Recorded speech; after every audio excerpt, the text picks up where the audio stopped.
Good evening.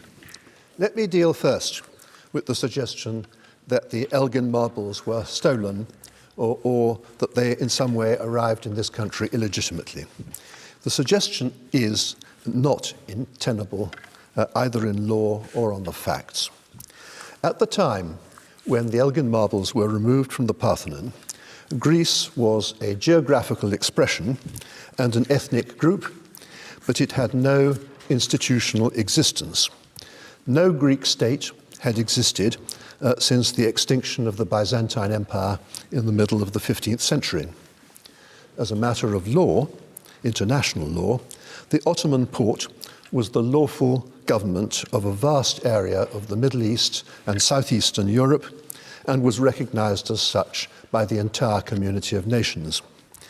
Neither the Turks nor the Greeks seemed to care a fig about the Parthenon sculptures. The Greek Orthodox Church disapproved of pagan-figured sculpture and had at one stage converted the Parthenon into a church and punched holes in the frieze in order to let in more light. The Turks had used it as a gunpowder store, as a result of which it blew up in 1687. The sculptures had suffered from persistent vandalism, and there was a serious prospect that they would not survive if left in situ. Indeed, the sculptures which remained were damaged, first of all, by artillery fire in the Greek War of Independence, and indeed, principally by remaining on the Parthenon until they started getting taken down in 1978, as a result of which they suffered significant damage from atmospheric pollution. Now, they were removed from the Parthenon by Lord Elgin under the authority of a firman or rescript issued on behalf of the Sultan by the Grand Vizier, the head of the Ottoman government. There is absolutely no evidence that it was fabricated.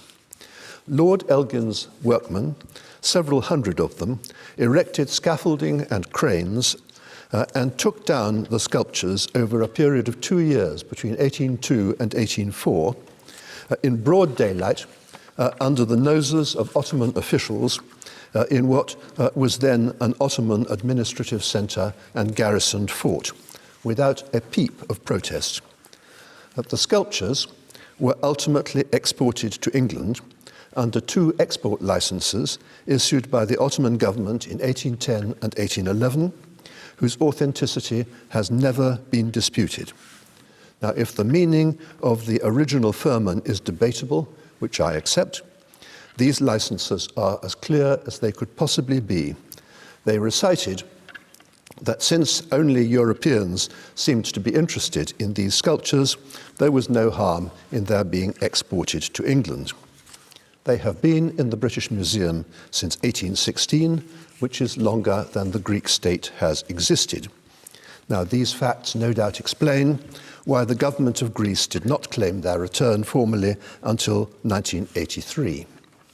Now, I accept that those who would like to see the marbles returned to Greece are usually making an aesthetic and moral case as much as a legal one.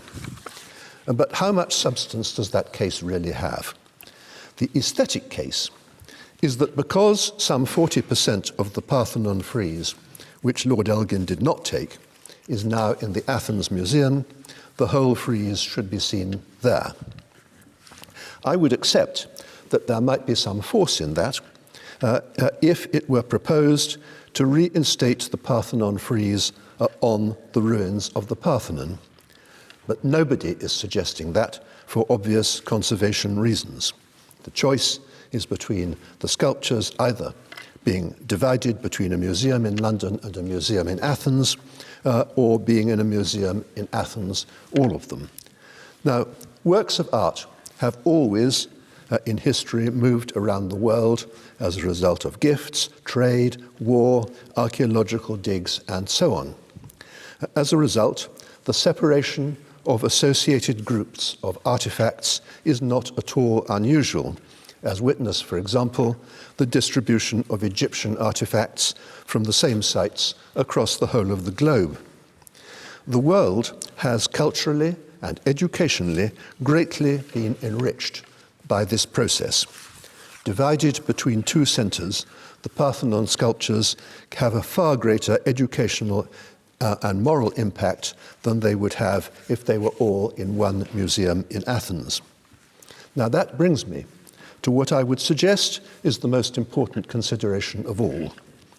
The Greek government contends that they should have not just the 40% of the Parthenon sculptures that they already have, but the whole lot, because they say they have come to be seen by Greeks as a symbol of their nationhood. Now that may be an important consideration to the Greeks, but there is no reason why Britain or any other country should reorder their museum collections in the interests of Greek cultural nationalism.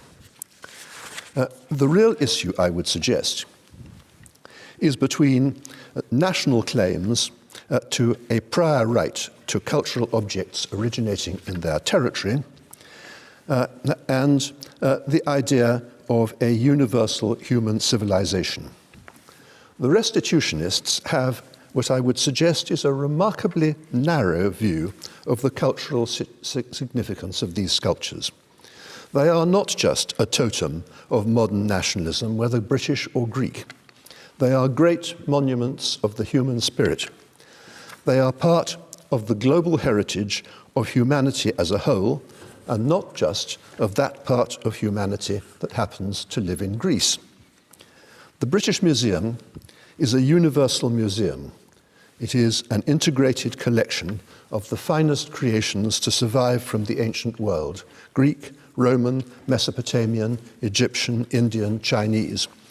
It is also a great monument of Victorian altruism, visited by many more people than the Athens Museum. Almost uniquely among the world's great museums, it is also open to the world's travellers and scholars free of charge. Now, attempts to undo the legacy of the past to serve a modern agenda are usually destructive. And this particular fantasy would involve an act of gross cultural vandalism. It would dismantle the great museums, the great universal museums of the world, which have become priceless institutions for public enlightenment.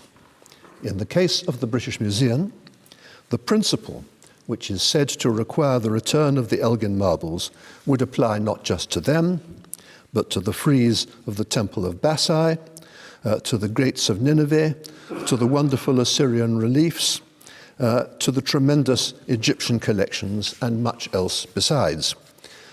It would apply not just to the British Museum, but to the Louvre in Paris, which has also received very similar claims to restitution from the Greek government, and indeed to the Metropolitan Museum in New York and the famous classical museums of Berlin and Rome. These institutions have contributed enormously to mankind's understanding of its own past and its own civilizations. They are surely worth protecting rather than surrendering to the possessive nationalisms of our own day.